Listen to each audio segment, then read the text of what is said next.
বলছি হরমুজ প্রণালীর কথা। কেন এই এক চিলতে পানির জন্য আমেরিকা আর ইরান বারবার যুদ্ধের হুঙ্কার ছাড়ে? কেন একে বলা হয় বিশ্বের সবচেয়ে বিপজ্জনক জলপথ? আজ আমরা এর গভীর রহস্য উন্মোচন করব।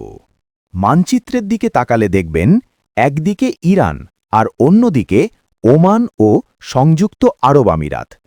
এই দুইয়ের মাঝখানের সরু পথটিই হল হরমুজ।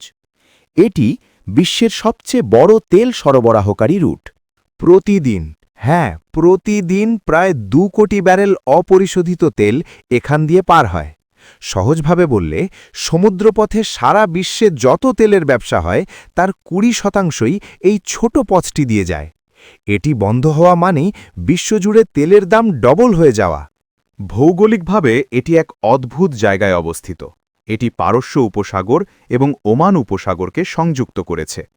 এর এক পাশে ইরানের বিশাল পাহাড় আর অন্য পাশে ওমান ও আরবের মরুভূমি। এটি দেখতে ইংরেজি ভি অক্ষরের মতো। এর সবচেয়ে সরু অংশটি মাত্র 21 মাইল চওড়া। নামটির পেছনে লুকিয়ে আছে হাজার বছরের ইতিহাস। কেউ বলেন পারস্য দেবতা অহুরা মাজদার নাম থেকে এর উৎপত্তি, আবার কেউ বলেন প্রাচীন সমৃদ্ধ বন্দরনগরী হরমুজ থেকেই এই নামকরণের সার্থকতা। আবার অনেক ঐতিহাসিকের মতে 10ম শতাব্দীর সমৃদ্ধ বাণিজ্যিক শহর ও বন্দর হরমুজ থেকেই এই জলপথের নামকরণ করা হয়েছে। কিন্তু সমস্যাটা কোথায়? সমস্যা হল এর ভৌগোলিক অবস্থান। এই প্রণালীর সবচেয়ে গভীর অংশটি ইরানের জলসীমার খুব কাছে। ফলে কোনো বড় জাহাজ যদি এখান দিয়ে যেতে চায় তাকে ইরানের নজরদারির ভেতর দিয়েই যেতে হয়। ইরানের রণকৌশল কিন্তু বেশ অদ্ভুত। তাদের কাছে হয়তো আমেরিকার মতো বিশাল রণতরী নেই, কিন্তু তাদের আছে হাজার হাজার ছোট স্পিডবোট, সমুদ্রের নিচে লুকিয়ে রাখা মাইন আর উপকূলে সাজানো বিধ্বংসী মিসাইল। তারা একে বলে অপ্রতিসম যুদ্ধ, অর্থাৎ ছোট শক্তি দিয়ে বড় শক্তিকে কুপকাত করা। আমেরিকাও হাত গুটিয়ে বসে নেই।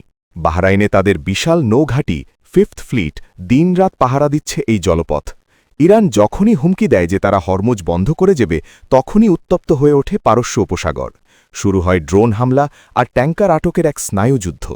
তাহলে প্রশ্ন থেকেই যায়, হরমুজ প্রণালী কি শান্তি নাকি মহাপ্রলয়ের পথ? বিশ্ব অর্থনীতি কি সত্যিই ইরানের হাতের মুঠোয়? আপনার কি মনে হয়? কমেন্ট বক্সে আমাদের জানান। আর এমন রোমাঞ্চকর ভূরাজনীতি নিয়ে ভিডিও দেখতে চাইলে আমাদের চ্যানেলটি এক্ষুনি সাবস্ক্রাইব করুন। দেখা হবে পরের পর্বে।